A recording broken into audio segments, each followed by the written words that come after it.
When you have one content pipeline working and you decide to run a second brand through it, there is a tempting shortcut that almost everyone takes first. You copy the whole pipeline, paste it into a new folder, change a few names, and call it brand 2. It works immediately, which is exactly why it is a trap, because now you have two copies of the same code, and when you find a bug or want to improve something, you have to fix it in two places, add a third brand the same way, and it is three places.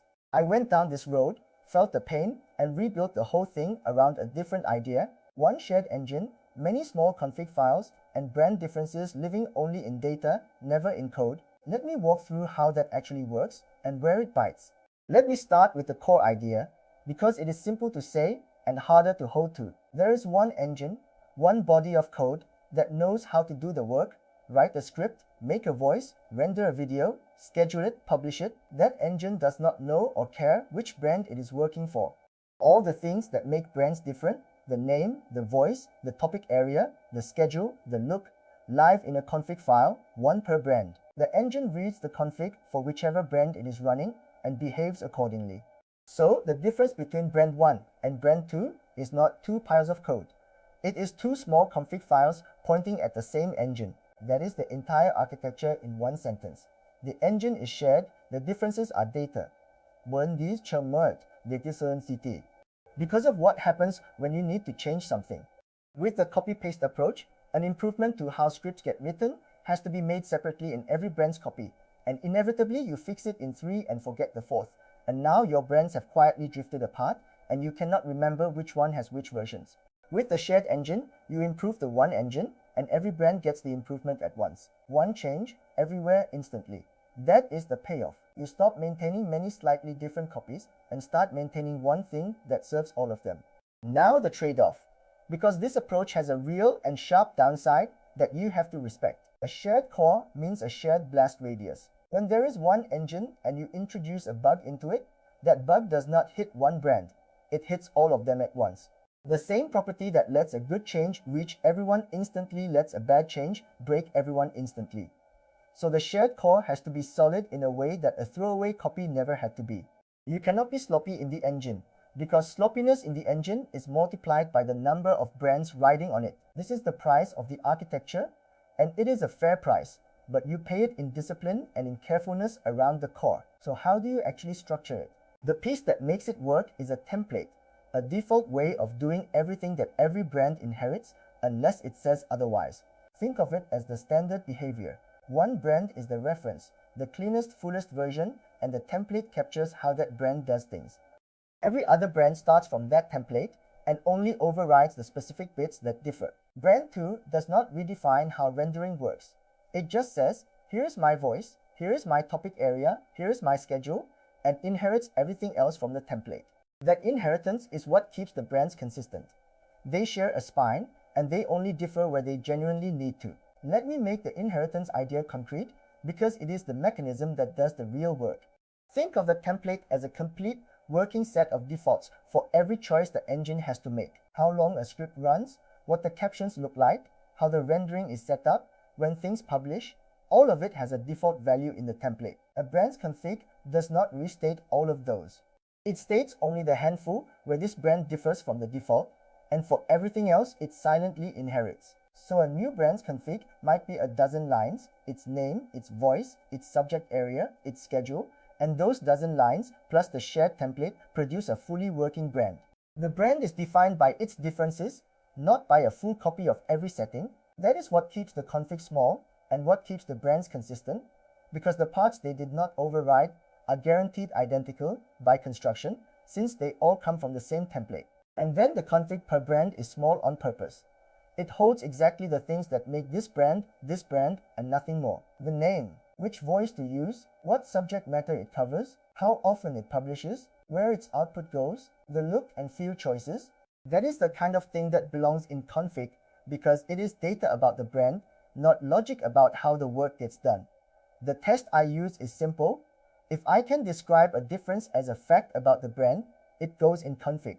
If it is a difference in how the work is actually performed, that is a warning sign, and I will get to why. Here is the discipline that makes or breaks this whole thing, and it is the part people get wrong. You have to keep brand-specific logic out of the code. The moment you write an if statement in the engine that says, if this is brand 3, do something special, you have started to rot the whole design, because now the engine knows about a specific brand, and that knowledge will multiply. Soon you have if brand 3 here, and a special case for brand 5 there, and the engine is no longer a clean shared core, it is a tangle of brand exceptions pretending to be shared. The rule I hold to is that the engine never names a brand. It reads config and behaves according to config. If a brand needs to do something differently, that difference has to be expressible as a config value the engine already understands, not a special case hard-coded into the engine for that one brand. That rule is harder to keep than it sounds, because there is always a tempting moment where one brand needs just one weird thing and the fastest fix is a quick special case in the code. I have given in to that temptation and regretted it every time, because that one special case is the crack that the whole design eventually leaks through. The right move when a brand needs something genuinely new is to ask whether it is a new capability the engine should offer to everyone through config, or whether it is truly a one-off, in which case maybe that brand needs its own narrow piece outside the shared core. But it does not get to be a brand name buried in the engine. That way lies the tangle. Let me give a concrete example of the special case temptation and how I resolve it, because this is where the design lives or dies in practice. Say one brand needs its scripts to run a little longer than the default. The lazy fix is an if statement in the engine. If this is that brand, make scripts longer. That is the crack. The right fix is to recognize that script length is just a setting, and to make it a config value the engine reads for every brand. Now the brand that wants longer scripts sets that value in its config, the default stays the default for everyone else, and the engine never learns that brand's name. The difference between those two fixes feels tiny in the moment, a config value versus a quick conditional, but it is the difference between a clean design that scales and a tangle that rots. Almost every special case temptation has a config value answer hiding behind it. The discipline is to always look for that answer instead of taking the conditional, even when the conditional is faster today. And the test for whether something belongs in config has a nice clean form once you have done this a while. Ask whether the difference is a fact about the brand or a difference in how the work is done. Script length, voice, schedule, subject, those are facts about the brand, and facts go in config. If you find yourself wanting to change the actual steps the engine takes for one brand, the order of operations, the logic itself, that is a red flag because the steps are supposed to be shared. Either that new behavior is something every brand should be able to opt into through config, in which case build it that way, or it is so specific to one brand that it does not belong in the shared engine at all. What it must never become is a hidden fork in the engine that only one brand walks down. That fork is invisible today and a maintenance nightmare in 6 months. Let me be honest about when this architecture is worth it and when it is overkill, because it is not free. Building a shared engine with a template and config inheritance is more upfront work than copying a pipeline once. If you are only ever going to run one brand, do not build this. You do not need it, and the abstraction is just overhead. If you are going to run two, it is a judgment call. By the time you are at 3 or more, the shared engine wins decisively, because the cost of maintaining several drifting copies grows with every brand, while the cost of maintaining one engine stays flat. The crossover is somewhere around the second or third brand, and the honest advice is to build the simple copy first and only invest in the shared engine once you actually feel the pain of keeping copies in sync. Premature abstraction is its own trap. There is a practical safeguard I added once I felt the blast radius problem for real, and it is worth describing because it directly addresses the scary part of a shared core. The worry is that a change to the engine breaks every brand at once.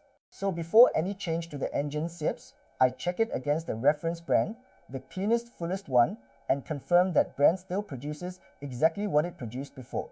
If the reference brand is unchanged, I have strong evidence the change did not break the shared behavior every brand depends on. It is a simple discipline. Keep one brand as the known good baseline and verify it survives every engine change, but it turns the shared core from a thing I am nervous to touch into a thing I can improve with confidence. The shared blast radius is real, and the answer to it is a baseline you protect carefully, not avoiding changes out of fear. I want to name the real benefit I did not expect because it is the one that sold me on this long after I built it. Consistency. When every brand inherits from the same template, they all behave correctly in the same way, and the fix to one is a fix to all. When I make the engine better, every brand I run gets better at once, with no per brand effort. That compounding is the thing. The first brand cost me the full build. Every brand after that cost me a small config file, and they all write every improvement I ever make to the core for free. That is what scaling by data, instead of by copying, actually buys you.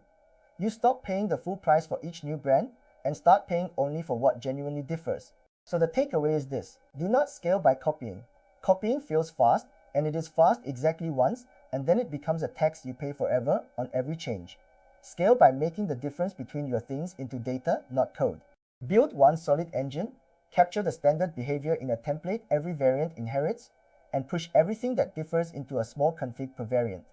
Hold the line that the engine never knows a specific brand by name. Do that, and adding the next brand is a config file and an afternoon, not a fork and a maintenance burden. The discipline is harder than the copy. It is also the only version that does not collapse under its own weight once you have more than a couple of things to run. If you like real systems explained with the architecture decisions and the honest trade-offs left in, that is what I do here. So subscribe and follow along. Thanks for watching, and I will see you in the next one.